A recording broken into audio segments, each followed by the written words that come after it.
Support for Anderson Cooper 360 comes from our friends at Rocket Mortgage by Quicken Loans. Home plays a big role in your life. That's why Quicken Loans created Rocket Mortgage. It lets you apply simply and understand the entire mortgage process fully, so you can be confident you're getting the right mortgage for you. To get started, go to rocketmortgage.com/AC360. Are you a fan of technology news? Then the TechMeme Ride Home is a must-subscribe. For 15 years, TechMeme.com has been the website Silicon Valley checks every day for the latest news. And now, every day at 5 p.m., there's a 15-minute podcast that breaks down the latest news in tech, the coolest gadgets, the latest apps, the biggest funding raises, the most recent social media scandals. The TechMeme Ride Home is like NPR's Marketplace, but for tech news. A daily, easy-to-understand summation of the latest in the world of technology. Open up your podcast app right now and search Ride Home. Then subscribe and listen to the TechMeme Ride Home podcast. Again, search your podcast app for Ride Home and subscribe to the TechMeme Ride Home.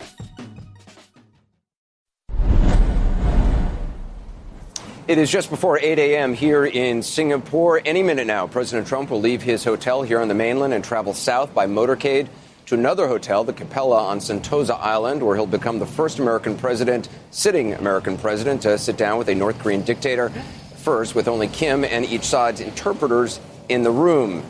Kim's motorcade looks like it is gearing up to go very shortly outside his hotel. So are the vehicles for President Trump. That's a view right outside the hotel of Kim Jong-un, the St. Regis.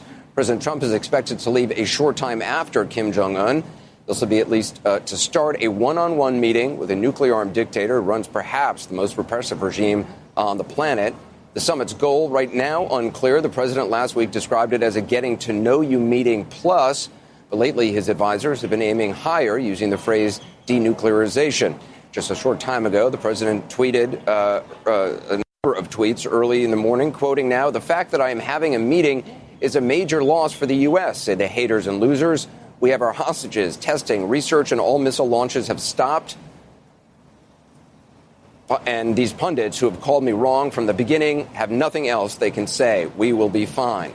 By the way, the president, few misspellings in the word missile and others. Over the weekend at the G7 summit, he said he'll know in the first minute by feel and by touch if Kim is serious about denuclearization, although the definition of denuclearization may be different from North Korea than it is for the U.S. He left the meeting having dismayed or just plain dissed some of our oldest and closest allies, democracies, all of them. Now he'll try his hand with the dictator. CNN's senior White House correspondent Jeff Zeleny joins us now with a quick rundown of how this is all expected to play out. Jeff, this is really unknown territory. We have not seen this, obviously, ever before. Sitting president, sitting down, meeting, shaking hands with the leader of North Korea. It's really hard to know what's going to happen, particularly in this one-on-one meeting. It is indeed, Anderson, and it is the one-on-one meeting that really, I think, speaks volumes about this entire summit. It is the force of their personalities on both sides that really has led them to this point. President Trump obviously eager to have this meeting, even as some of his advisors only a couple weeks ago were saying there's not time to set this up. The president disregarded all of that, so he is here in Singapore. Kim Jong-un is here as well, and we are going to see a lot of differences. First and foremost, President Trump turned 72 years old this week, the oldest elected U.S. president. Of course, Kim Jong-un, some 34 years old. Differences in many ways, but the age difference here will certainly be front and center. But we do know, for all that the president has been saying, he's not been preparing. He's been reading up on Kim Jong-un and his grandfather as well, I'm told. So look for some conversations about family history, perhaps. But Anderson, at the center of all of this, the president wants to persuade Kim Jong-un that it is in his interest, in his country's interest, to relinquish his nuclear program. And Jeff, I mean, it would certainly be an understatement to say that there's a lot riding on this meeting, both for President Trump and for Kim Jong-un. Although for Kim Jong-un, he has achieved already what his father and grandfather did not and certainly longed for, which was sort of a legitimization of meeting the president of the United States, of being on the world stage with other world leaders.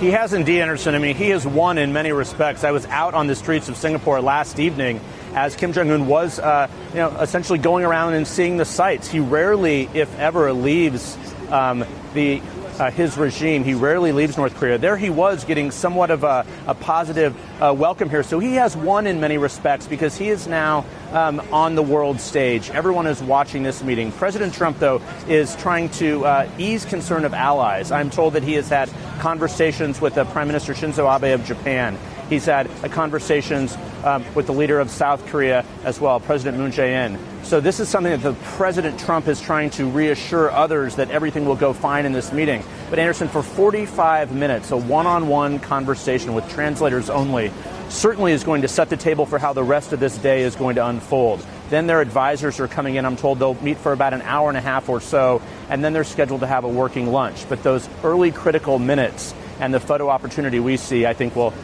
set the stage for what is to come, certainly even beyond Singapore. Yeah. Jeff, we'll continue to check in with you. The pictures, obviously, you're seeing right now outside Kim Jong-un's hotel, which is the St. Regis Hotel, not too far from where President Trump is staying as well. The Kim motorcade will be leaving first, we are told. It's obviously all lined up. The security here is extraordinarily tight. It has been for the last several days, but particularly today. Actually, we are just now been told that President Trump has actually left his hotel. It was initially we'd been told that Kim would leave his hotel first, but President Trump, we're told, has left his hotel. Alexander Field is at the St. Regis, where Kim Jong-un and his entourage could be departing any minute as well. How long is it going to take, Alexander, do we know, for Kim Jong-un's entourage to get to Sentosa Island, to the location? Well, the meeting starts at 9, so they're going to have to leave here shortly. It's only about 10 kilometers away. That's just a few miles, really. We estimate between 15 minutes and half an hour, though certainly he will be with a large motorcade. You assume they'll be able to move through these streets quickly. Evidence of that, the fact that this street that we're standing on is shut down. Really, the spotlight on Kim Jong-un right now as he officially gets ready to step onto the world stage, achieving something his father couldn't achieve, achieving something his grandfather could not achieve. This sit down with the acting president of the United States. There is, of course, a lot of security out here, Anderson. Singaporean police officers are keeping the crowds back right now. Not enormous crowds, mostly press, frankly, but a lot of people stopping, hoping to get a glimpse of Kim Jong-un making his way through the city streets of Singapore, something that seemed inconceivable just months ago and unlikely weeks ago. Look at this, Anderson. You can start to see the motorcade moving forward now. There will be dozens of vehicles at the lead here. You've got Singaporean police on a motorbike, followed by police vehicles. We should soon see Kim Jong-un emerging in a limousine. This convoy has included 2 different limousines. It's never clear which one Kim Jong-un is in. We also typically see them traveling with large white buses. Those are buses filled, Anderson, with the men in suits, the runners, who you have seen, of course, jogging alongside Kim Jong-un's limousine at times. It's sort of that iconic image. You saw it during the North Korea-South Korea summit. You have seen it while Kim Jong-un has been here in Singapore. So it could be any minute now that Kim Jong-un actually gets into that vehicle, makes his way to this meeting that did certainly seem unlikely. This is a new era for Kim Jong-un. He has called it that, or state news in North Korea has called this the possibility of a new era. But what we have seen is really the emergence of a dictator who was an incredibly reclusive figure just months ago. Now in Singapore, ready to meet the U.S. president. He has already met the Chinese president twice, traveling out of the country 2 times to do that. He has traveled, of course, to meet the South Korean president, and he's been spotted throughout Singapore. He was greeted by the foreign minister when he arrived here. He then went to visit with the prime minister, and then in a surprising move, the motorcade picked him up at the St. Regis last night after dark, and he was given essentially a sightseeing tour of Singapore, Anderson. There was even a selfie with Singapore's foreign minister, just a dramatic shift in the image that we have come to expect from Kim Jong-un. But this is the moment that he waited for, the opportunity to come face-to-face with the president. We've said it so often, Anderson. What comes of this meeting will really have to do with the chemistry between these 2 men. Certainly the goals have been established. The United States, the administration, saying that they are seeking the complete, verifiable, irreversible dismantlement of nuclear weapons, but not being able to, at this point, have any concrete agreement from North Korea about what action they could take.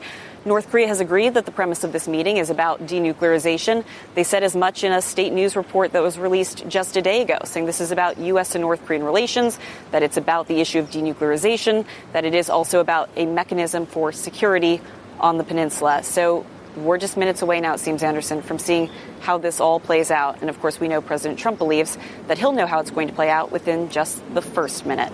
Anderson? Yeah, Alexander Field. I want to go next to CNN's Manisha Tank. On the right side of your screen, we might start to see the president's motorcade. We believe that the president's motorcade may emerge from under that bridge there. That's on the right-hand side of your screen. On the left is outside Kim Jong-un's hotel, where the motorcade looks like it's preparing some of the motorcycle outriders and such, but it's not actually gotten underway yet. Manisha Tank, who lives here, also joins us not far from Sentosa Island. There was the beginning of the president's motorcade, we believe, some advanced Singaporean police vehicles. Manisha, as we continue to watch these images to get our first look at President Trump's motorcade, give us a sense of Sentosa Island, how far it is from where each of them is staying, and why they picked that location. Yeah, well, let's agree for a second, Anderson, that behind every big action, whether it's on the international stage or domestic, begins with a thought. And there's a wonderful thought behind this. Sentosa is a word derived from Sanskrit for peace. It's derived from the word santosh, which means peace. So what a great positive place to begin. This is a resort island behind me, and it is set off from the mainland of Singapore by just a bridge. So to the left of me, I can see a number of police patrols which have picked up over the course of the morning. But to the right of me is that one bridge that connects the two, that connects the land, and that is where we will see the motorcade go past. And in fact, we've just seen a number of motorbikes swoop up that road. They're going to lock down that road. It's been quite remarkable, actually, how the Singaporean security forces, how the police are able to shut down these roads so quickly to allow these motorcades through and then shut them down again. In terms of how far this is from the hotel, yes, we're talking about a 15 to 30-minute drive. But I would say let's cut that down to 15 or so, because with all those roads clear, it's very easy to get down here on Singapore's very clean and very convenient road system. Now, once they're on there, they're going to travel to a luxury resort called the Capella. We've been hearing about it with its I'm sorry, Manisha, I just wanted people to know that obviously that is President Trump's motorcade. There, it's our first glimpse we're getting of it. Manisha, we saw some of those motorcycle advance riders, but there is the president's limousine as it heads to Sentosa Island. As Manisha was saying, there is just one road from Singapore to the island itself. It's obviously a place that can be secured in much more easily than the rest of the city here. Given that there is just one road, there's also cable cars that go with the president's motorcade moving very slowly. We haven't seen President Trump out and about really very much at all, certainly on the streets in Singapore. He met with the Prime Minister of Singapore yesterday and also some diplomatic personnel. He's obviously been meeting with his team at the hotel. But we did see those remarkable images of Kim Jong-un going for a bit of a walkabout yesterday down by the gardens by the bay and also to a hotel. We're surrounded by bodyguards, but there you see the president's very long motorcade as it slowly heads towards Sentosa Island. The president, the first to leave his hotel, Kim Jong-un, he has yet to depart from the hotel. But there are certainly a lot of people who are very anxious to see what goes on. The timing of all this. That's the view outside Kim Jong-un's hotel. The timing of this is in about 9 o'clock is when the meeting is supposed to begin. The handshake is supposed to begin. And that, of course, will be a historic moment. I also want to, as we continue to look at these images, Manisha, thank you. I want to be joined by CNN's chief national security correspondent, Jim Sciutto. Jim, hard to overstate just how unusual, historic, unprecedented and unclear how this moment is going to go. Yeah. Well, let's start with the unprecedented. As we watch this mobilization, right, all Kim Jong-un, that it takes to move these two world leaders. Kim Jong-un is, sure. As you see, Kim Jong-un's motorcade now has just started to to begin. We're told he is leaving the hotel. So, Jim, I'm sorry, continue as we continue to watch this. Well, it's perfect timing there. So now you have the North Korean leader mobilizing, moving towards this meeting with the U.S. president. We saw the president mobilizing towards this meeting, these discussions. Remember, just a few months ago, we were talking about an entirely different kind of mobilization, a mobilization for war. The prospect of military action raised very publicly by this president. But also, we know we've reported private discussions, very serious discussions, about taking military action against North Korea. That's just a few months ago. And now these two leaders, who have described each other in the most unfriendly, most belligerent terms, are going to be sitting across from each other, talking about the possibility, at least, of making an agreement, of a lasting peace. So that's the unprecedented part. The uncertain part, Anderson, is what exactly they're going to agree to today, if anything, in hard terms. And we're going to have to watch a statement, assuming they do agree on a written statement, for the language that is used. Is the word denuclearization in there? That would be quite a concession for the North Koreans to commit to that publicly. But then, what is the definition of denuclearization? Have they reached that definition in public or in private? Does it include the whole peninsula? This is a phrasing that the Secretary of State Pompeo used yesterday, denuclearization of the peninsula. Does that mean that the U.S.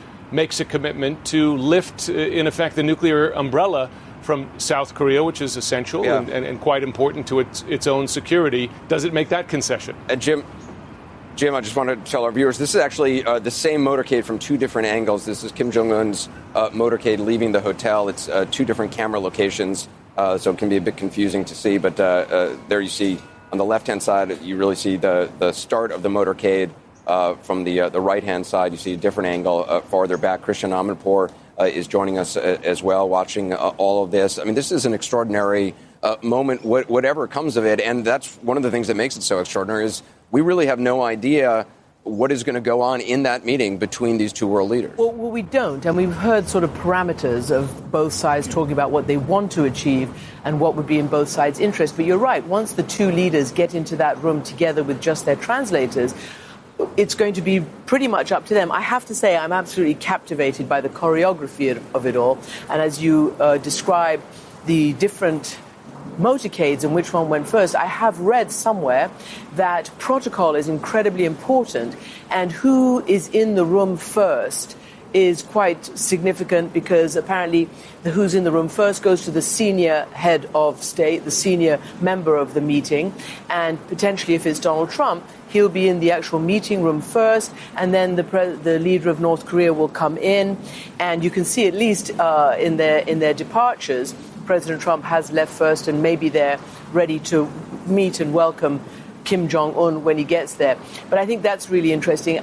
Look, I was just, David Sanger's from New York Times is just sitting here as well. David Sanger's here, also Ambassador Joseph Yun. Yeah, and I just remember as if it was yesterday when President Reagan got in a room on his own with the leader of the Soviet Union, Chairman Mikhail Gorbachev, in 1986 in Reykjavik, Iceland. And I believe the first part of the meeting was just with their translators. And that meeting didn't go well. I mean, President Reagan was criticized very heavily afterwards by his own side for practically giving away the shop. I am not saying that that is what's going to happen today, but there is historical precedence for why we're all curious as to what might happen in a room when they're just there. And of course, apparently it's only 45 minutes long. Maybe their ministers can come in and elaborate on what they may have spoken to. But I do think it's really interesting. You won't have a written record necessarily of actually what was said in that crucial first meeting. It's one of the things, I mean, David Sanger, you've been looking at the negotiating styles of President Trump. President Trump has said he felt like he's prepared his whole life for this, whether that is actually true or not. I mean, do we know how much Kim Jong-un knows of details of nuclear policy, how capable he is of getting into the weeds in a one-on-one meeting like this? Well, we do know from Secretary Pompeo that Kim Jong-un seems to know his brief and understand the structure of the North Korean nuclear program in quite some detail. And remember, for Kim Jong-un, this nuclear program is the legacy, the patrimony of his father and his grandfather. Particularly important to him is the grandfather.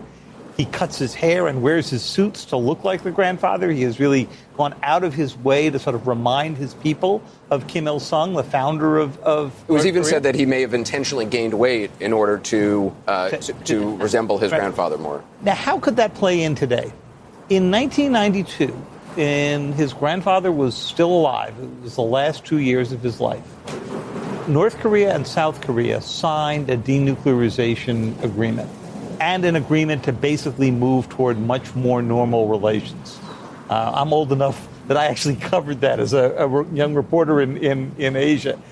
And at the time, it looked like sort of peace was at hand.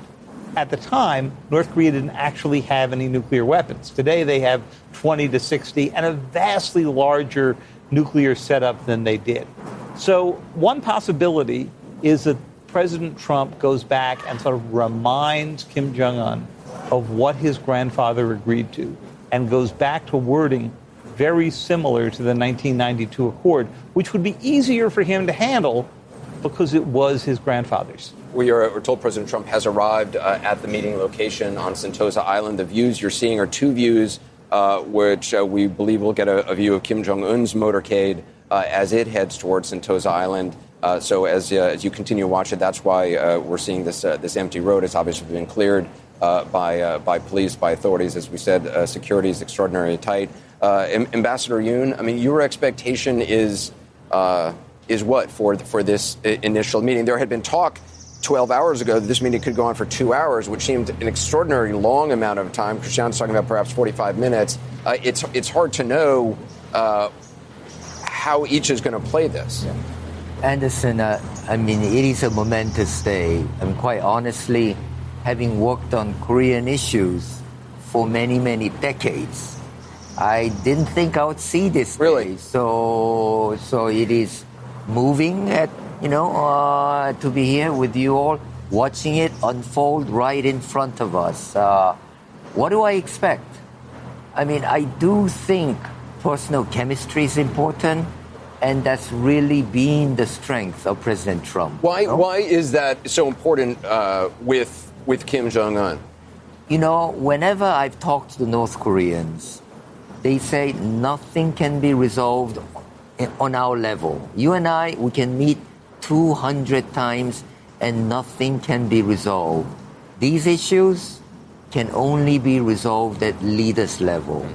And I don't know how many times I've heard that. And so North Koreans, way more than us, are getting their wish. And you got to believe that they're getting their wish to get their point of view heard by United States president. That's one thing that Governor Bill Richardson, who's also been to North Korea a number of times and had a number of negotiations, has said is that the deals aren't done at the negotiating table. It's often done on the side afterwards. Sort of negotiating table is for bellicose statements or discussion. And you would know better than me, but it seems to me that usually negotiations are done, and then the leaders come and sign off and do the handshake. Right. And you remember after the Palestinian-Israeli in the Oslo Accords on the White House lawn. But I think also it's massively important, this idea of trust. We heard from President Moon Jae-in of South Korea that one of the huge things that separates North Korea from the United States is trust. This more than half century of distrust and war between them that has never actually been addressed. And with the best will in the world, these kinds of meetings have to establish a baseline of some kind of trust. So perhaps the meeting at this time between the two leaders can help towards that vital issue. I think that's a crucial point Christian is making. There is no trust. So what is it that we should look for to see, yes, they're building trust? Certainly one of them is opening, I would call, liaison offices. These are diplomatic outposts. Right, there's currently no diplomatic representation of the United States in Sweden. The Swedish embassy handles affairs for the U.S. there. And that's a good confidence-building measure because you cannot be taken away easily. Once you set up, move people there. So that's the beginning of a trust building. And so I want to see some of that coming up. Humanitarian assistance. Do we promise them humanitarian assistance? even cultural exchanges, dance troops coming. Remember ping pong diplomacy? So all those are part of trust that needs to be built up. That's just the beginning of Kim Jong-un's motorcade. We were actually in North Korea for some Philharmonic diplomacy in 2008. The U.S. New York Philharmonic went to Pyongyang, and it was an amazing moment. And it did lead to a little bit more political and nuclear negotiations between then the Bush administration and Kim Jong-il, his father's administration. But then after a period of time, that sort of collapsed. David Sanger, though, it's not just a lack of trust, it's a different definition of terms, of terminology. I mean, when you're talking about denuclearization, as has been often said, the North Korean vision for what denuclearization, they talk about denuclearization of the Korean Peninsula, not just, the U.S. talks about it as North Korea giving up its nuclear weapons. Well, this gets right to the point that Joe was making about why only leaders could go do this. Because when we talk about it, we talk only about what we need the North Koreans to give up. In their view, we have bombers, ships, submarines all off the North Korean coast that could hit North Korea with nuclear weapons at any moment. And so they're looking for us to pull back not only on troops, but on exercises and so forth. And this is going to hit a very critical and hard issue for President Trump. Because I think a remarkable instinct that he had here, and I think an important one, that he had to do this meeting ahead of the negotiation, build that trust. But when you actually get into the negotiation, President Trump himself, if anything, wants to see our nuclear forces built back up. He said so himself. We can reach North Korea with missiles in Nebraska and the Dakotas. So we don't actually need to have those ships around. But the president's going to have to make a very hard decision about how broadly to include America's role in denuclearization. And if you removed the nuclear umbrella, something the president discussed with me and Maggie Haberman when we did foreign policy interviews with him during the campaign, that could then trigger a nuclear arms race as South Korea and Japan seek their own weapons. That's a very fine line he's got to walk through. I mean, that's an important point, which is the desires and the concerns of South Korea, but also of Japan, because even if North Korea was to get rid of, intercontinental ballistic missiles long range, there's still short range, medium range, which could hit Japan. There's also issues Japan is very interested in, with return of people who were kidnapped from Japan by North Korea. This is Japan's big fear, that they'll get sold out along the way here, that the president's more interested in the intercontinental ballistic missiles that can reach us. They didn't get deeply involved in this. The North Koreans have been able to hit South Korea and Japan with nuclear weapons for some time. And then, of course, as you say, the abductees, a huge political issue in Japan. It's one of the reasons you saw Prime Minister Abe come to see President Trump last week, to sort of remind him that his issues have to be represented as well. In fact, there are only 12 abductees that we know about. That's a rather small number for the obsession that Japan has with this. And I recall very, very clearly how Japan's obsession with this particular issue was part of what didn't go right in the 2008 negotiations. We continue to see these motorcades. Yeah, there's Kim Jong-un's vehicle. But to David's point about nuclearization of this area, that's what the Prime Minister of Singapore voiced to me. His concern is that South Korea, Japan may be forced to go nuclear if the United States decides to, pull its forces and its umbrella back. And that would be a whole different shift in the balance of power, the balance of forces. And you've got, what may or may not happen in the Middle East with the rupture of the Iran nuclear deal. So it's the idea of deciding whether to remove U.S. forces and nuclear umbrellas has so many sort of... Well, it's also got to be a concern for allies South Korea and Japan, given... there you see Kim Jong-un's motorcade. You're getting a really good image. You can see some... I believe that's North Korean state television sticking out of the vehicle. The entourage for Kim has extensive state media coverage. Will Ripley earlier was saying they have almost as many videographers and photographers as they do bodyguards, security personnel in their entourage, and they have been very very quick to turn video around of Kim Jong-un. There you see the welcome to Sentosa Island, the island where this is taken. And it's rare in North Korea. You can hear some birds early in the morning here as the sun is rising. It's very rare in North Korea for North Korean media to be reporting on an event like this while it is still taking place. Absolutely, very rare. And even yesterday, they talked about denuclearization. Our leader is going to this huge meeting in Singapore to meet the leader of the United States to talk about peace and denuclearization. So that was very unusual.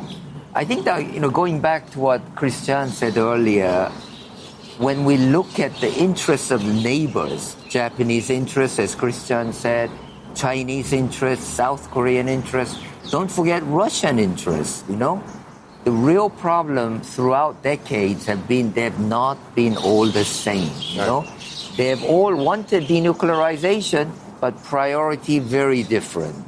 China's interests as well. Exactly. China, they want denuclearization, but more than that, they want to have the same regime in place in North Korea. Right. For China, a unified North and South Korea oriented toward the West is a concern. It's not a good news for them. And same with Russia. For Russia, nuclear North Korea has been a good annoyance for the United States. And so they want to keep on at it.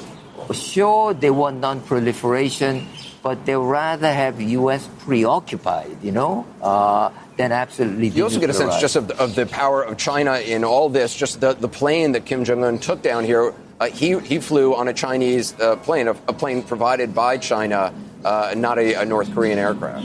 Well, having been on North Korean aircraft when I've gone in and out of North Korea a few times, I don't really blame him. It's not what you really want your frequent flyer points on. But that said, Joe's exactly right. The Chinese are interested mostly in the status quo right now. And to some degree, this is why Kim Jong-un is a double winner before they even turn out a communique. First, he's being shown to his own people on par with the President of the United States. The President of the United States picked up, flew halfway around the world to meet the leader of this small, broken, repressive country that, as you point out, is one of the great human rights violators of all time, showing the degree of respect that Kim thinks he is due. But secondly, just because he is engaged in this process, Anderson, the Chinese have already begun to lift some of those sanctions. So have the Russians. So to some degree, the pressure is coming off, even though he hasn't agreed to a thing. And the U.S. had been talking about maximum pressure and maintaining maximum pressure, a difficult thing to do, though. Putting that back together now would be very hard. So the Chinese are thinking, okay, if we just get North Korea and the United States into a headlock here, where they're in a discussion, even if it takes forever, President Trump can't go and do a unilateral attack while he's talking to a country. No. And that was their big fear last summer. I want to go to our Jeff Zeleny, who's been getting some more information about the meeting ahead and some of the planning by the U.S. Jeff? Anderson, every detail of this has indeed been gone over with the president, what is going to happen from this point forward here. And one key detail I'm told they've talked repeatedly about, how big should he smile? Should the president smile at all? How should he greet Kim Jong-un? Now, there's one school of thought he's been advised against, too welcoming of a greeting because it could be used as propaganda against the U.S. The president is likely to take his own advice on this, and most advisors believe that he will be polite, respectful. But, Anderson, I'm told by one senior U.S. official, the president is keeping in mind today the family of Otto Warmbier, of course, the college student killed by the regime in North Korea last year. So that is one of the things I am told going through the president's mind right now. He is very aware of all of these images as well. But that will be a fascinating moment when we see the two at that photo opportunity coming here. But for all the talk of not a lot of planning and preparation, Anderson, I'm told there's actually been a lot of conversations about the detail and significance of every single moment. Anderson? Yeah, Jeff, we're told Kim Jong-un has also now arrived at the venue, both leaders on Sentosa Island, where the meeting is going to take place. The handshake to occur, we're told, around 9 a.m. here local time, 9 p.m. on the East Coast of the United States. We're going to pick up the conversation shortly, hear from someone who knows firsthand what it's like to face the North Koreans across the negotiating table. I talked about him earlier. Former UN Ambassador Bill Richardson joins us as our coverage continues. Support for Anderson Cooper 360 comes from our friends at Rocket Mortgage by Quicken Loans. Chances are you're confident when it comes to your work, your hobbies, and your life. Rocket Mortgage gives you that same level of confidence when it comes to buying a home or refinancing your existing home loan. Rocket Mortgage is simple, allowing you to fully understand all the details and be confident you're getting the right mortgage for you. To get started, go to rocketmortgage.com/AC360. Equal housing lender, licensed in all 50 states, and NMLSconsumeraccess.org number 3030. President Trump and Kim Jong-un are now both at the site of their historic summit. The two leaders will greet one another, then step inside and talk, just them and their interpreters initially.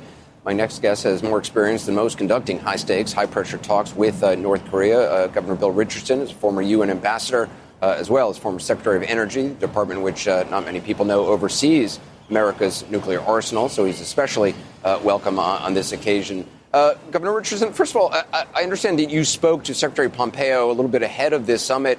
Can you just say a little bit about what, if any, advice you gave him? Well, the advice I gave him was, and he listened very respectfully. I had not gotten any calls from the administration, but he did call, and I commend him for that because I've had a little experience. He basically said, he asked me what parameters I thought the North Koreans were going to be ready to negotiate. I said, look, they're not going to fully denuclearize, but I think you can get some good agreements on possibly dismantling some nuclear and missiles. You can do something on human rights, on the remains of our soldiers from the Korean War. He also asked a little bit about Kim Jong-un. I said, well, I haven't met him, but I think what you want to do is find ways to informally have the president and possibly yourself take him aside, build some trust, get to know each other. And then I also said to him, look, you got to pin him down. The North Koreans never say yes.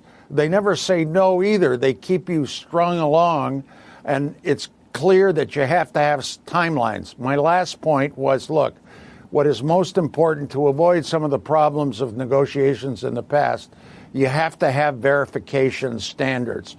A lot of inspectors, have them do an inventory of all their nuclear and missile sites. But also, I said, don't forget about human rights. You know, the place has got a lot of human rights problems. Try to help the Japanese with their abductees. Try to deal with, you know, we've got 5,000 remains of our soldiers from the Korean War. These are kids 17 to 21. When I was in governor, I brought back 7 of those remains for President Bush and his administration. So this is a very important meeting that also, I think, can deal with some of the issues relating to normalizing the relationship, liaison offices, hotlines, have people travel back and forth, maybe sports diplomacy. North Koreans love basketball. Find ways to engage. But most importantly, I commend them for having this initial meeting between the president and Kim Jong-un alone. Get to know each other, feel each other out. They're not going to pin each other down on the real substance of nuclear stuff, but it's more a matter of a personal relationship, which for the North Koreans is critical. Yeah, Governor Richardson, I appreciate your expertise on this. I'm going to end it here. I've got some news I've just learned, some breaking news. I'm just being told that Larry Kudlow, President Trump has just tweeted that Larry Kudlow has had a heart attack. The tweet reads, our great Larry Kudlow, who's been working so hard on trade and the economy, has just suffered a heart attack. He's now in Walter Reed Medical Center. That tweet just being sent from President Trump. Larry Kudlow just appeared on Jake Tapper's show describing what his version of events and his feelings about what took place at the G7 summit. Obviously, Larry Kudlow, formerly from Fox Business News, has just recently gone to the White House. So we'll continue to try to follow up on any information that we hear. But that President Trump tweeting that Larry Kudlow has suffered a heart attack right now is in Walter Reed Medical Center. I want to put up the tweet actually now on the screen. Our great Larry Kudlow, who's been working so hard in trade and the economy, has just suffered a heart attack. He is now in Walter Reed Medical Center. Obviously, we wish him the best, and we'll be our our thoughts and prayers are with him and obviously with his family at this time. We'll continue to keep you informed about that. Kudlow, obviously not part of the team. I want to bring back in Governor Richardson. You met Kim Jong-un's father, Kim Jong-il, in 2005. I was reading an account of a meeting he had with Madeleine Albright in which he didn't need to go to some of his officials for details on his nuclear program, that he seemed very well informed and very well versed on sort of the minute details of his nuclear program. Kim Jong-un does not have the same level of experience as Kim Jong-un, but do you think he has that level of knowledge about his nuclear program? I mean, I met the father very, very briefly, and Madeleine Albright had a substantive meeting with him. I think the difference between the two is the father, when we negotiated prisoners with his staff, political prisoners, Americans, the father was kind of a rug merchant. He'd say, okay, so you want these prisoners back? I want to see President Clinton or President Carter come and ask for them. You know, he was a trader. He was trading like that. I think Kim Jong-un is more.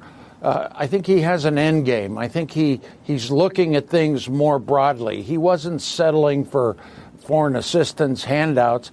I think he wants to modernize his economy, infrastructure, energy grid. I think he has achieved what he wants, and that's a full military capability with his missiles, with his nuclear materials. He feels that now he's gotten what he wants, a world stage presence with the President of the United States. They always would say to me, the North Koreans, they'd say, look, we, the United States and North Korea, should settle what's happening here in Asia, not China, not Japan, not South Korea. We're the big guys with nuclear weapons. So he's achieved that. I think it's a major concession by the United States, but one that is worth the risk. Because in the past, Anderson, moving the discussions from the bottom up, special negotiators, that hasn't worked. From the top down, I think this is a unique dynamic that might work, and I'm very hopeful that it will. Governor Richardson, I appreciate you being with us. We've got to take another quick break. When we come back, the latest from here, also the latest on the president's economic advisor, Larry Kudlow.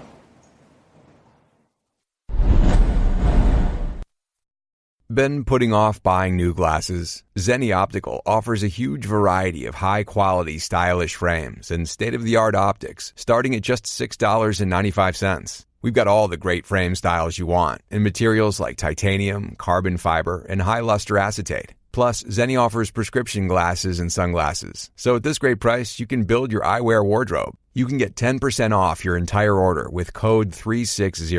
So visit Zenni, Zenni, today at zennioptical.com and use code 360. As we wait for President Trump and Kim Jong-un to meet here in Singapore, we're also following word out of Washington on the president's chief economic advisor, Larry Kudlow. The president just moments ago tweeting that Kudlow has suffered a heart attack, is being treated at Walter Reed Medical Center. Jeff Zeleny joins us once again. Jeff, obviously very surprising, disturbing news about Mr. Kudlow. No question, Anderson. Surprising news, and it has indeed taken White House aides and staffers here traveling with the president by surprise as well. But you saw the president tweeting that out.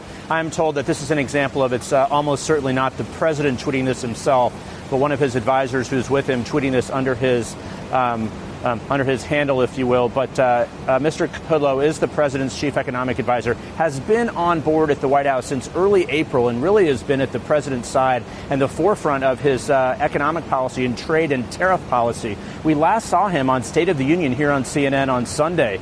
He was extremely worked up about what happened at the G7. Some White House aides thought he was actually uncharacteristically worked up by that. We have no reason or idea to know if that was related to his condition right now, but we do know that he's at Walter Reed Medical Center just outside of Washington. So the president obviously keeping an eye on that. Might be slightly unusual that he tweeted out that news, but that's how the president likes to convey information. He's 70 years old, and this is something certainly the president will be thinking about. He's very close to the president, Anderson. Yeah, Jeff. Jeff, just talk a little bit about the people that the president has with him for this trip. Obviously, Secretary of State Mike Pompeo, Josh Bolten, National Security Advisor, the Chief of Staff, General Kelly, and others. Exactly, and those will be some of the people who were in this expanded meeting that is coming up after the one-on-one meeting. Sarah Sanders, White House Press Secretary, she'll be joining that meeting, as well as some other advisors from the National Security Council who really are in charge of the Asia portfolio, if you will. But very interestingly, that Secretary of State Mike Pompeo will be at this meeting, as will John Bolton. He is the National Security Advisor, of course, but he has the longest sort of view with the angry view, if you will, with the regime. North Korea has been angry at John Bolton for years. They've referred to him as a bloodsucker, going back to the Bush administration. Of course, his Libya comments comparing Libya model, using that model, is one of the things that almost sank this summit in the first place. So an interesting decision to have John Bolton in the room there. But Anderson, I think it's a reflection of the fact that the president wants to show that he is not going to leave any of his advisors on the sideline. John Bolton was not in the Oval Office a couple weeks ago when Kim Jong-un's top deputy visited Washington, but he will be in that expanded bilateral meeting, it's called, in about an hour and a half or so. But again, the first meeting we're going to see is that one-on-one meeting. And Anderson, one thing that keeps coming up, this is one thing that the U.S. is still working on, I'm told, behind the scenes. Is there going to be a statement that comes out, signed by both leaders, signed by both countries? And what is the U.S. going to give in that? That is one of the sticking points, I'm told. Secretary of State Mike Pompeo gave a press conference here yesterday and would not answer questions about that specifically, what the U.S. will give up. But keep an eye on that. Also, what the definition of denuclearization is, verifiable. The Secretary of State repeated that over and over. So despite the pomp and pageantry, to some extent, we're going to see the substance of this so very important. And I'm told they're going to try and have a joint statement. We'll see if that actually happens, Anderson. Yeah.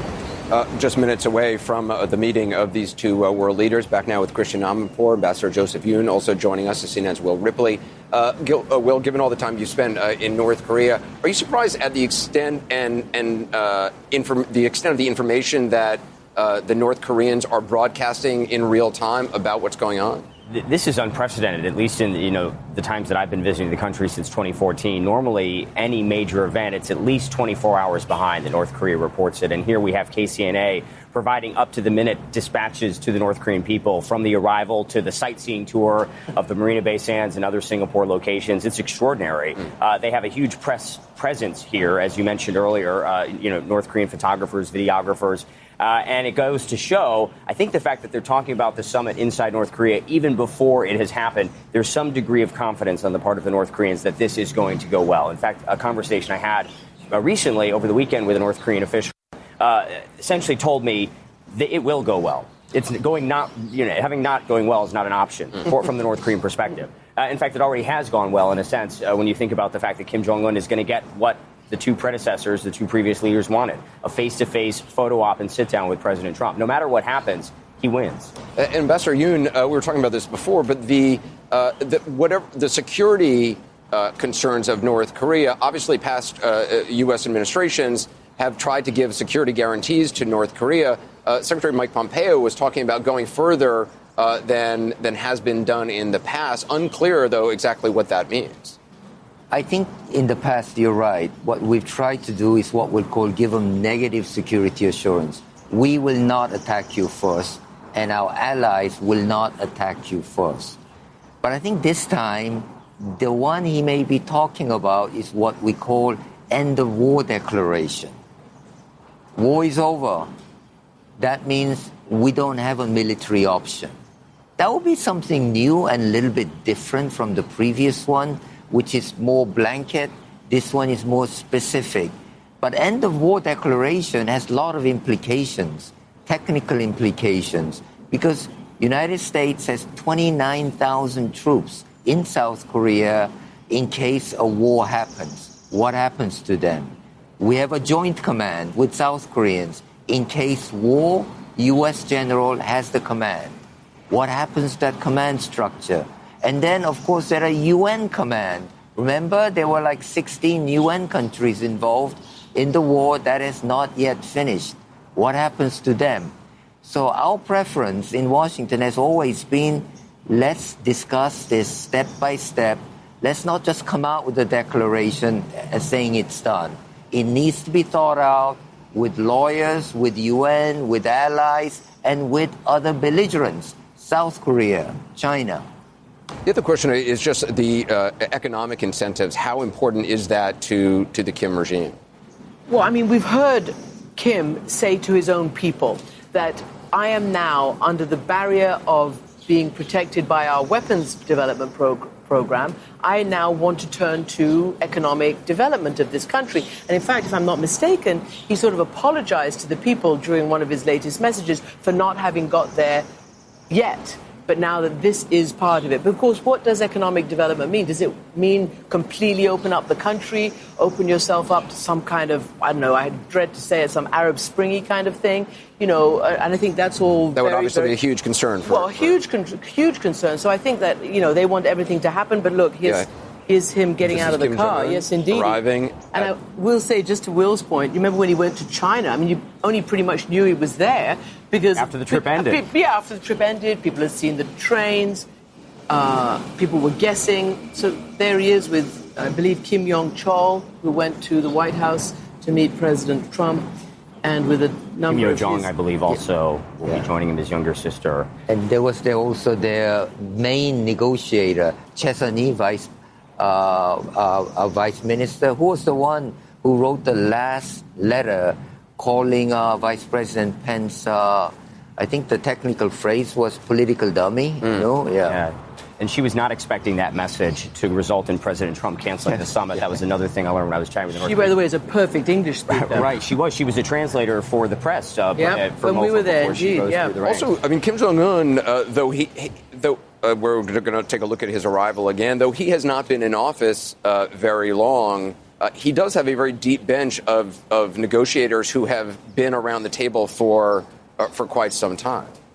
I think, Anderson, that's, I don't know what to call it, but one drawback of democracy, you change people often, you know? And unfortunately or fortunately, it's the system we have. They have the same people, like the lady we're talking about. Chesani has been doing this since Agreed Framework in Geneva in 1994. Can I make one point, too? You talked about the economic aid, and that obviously is important to the North Koreans. But I was chatting with William Perry in Seoul several weeks ago, who obviously was involved in the negotiations for the 1994 Agreed Framework. And he said above any economic incentives, paramount to the North Koreans is security guarantees. They would never take economic aid over a guarantee that Kim Jong-un is going to stay in power for many, many decades to come. That's priority number one for them. Right. I mean, for the Kim regime, a loosening or an opening up on the economic front is actually a potential danger to his power. It is not only danger, but their justification for 50 years of suffering has been that they will have nuclear weapons. We're a strong state.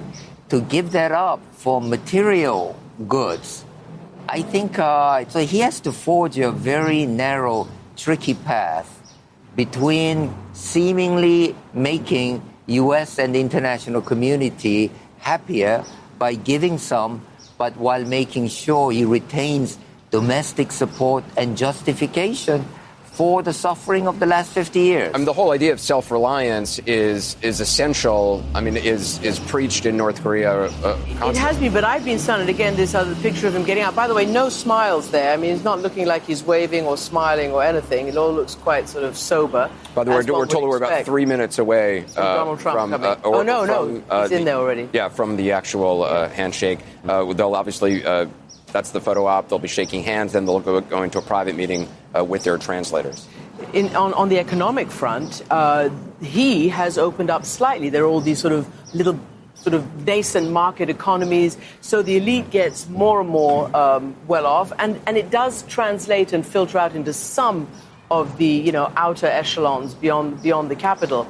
But you're absolutely right. I think for them, pride and adoration of the regime is paramount.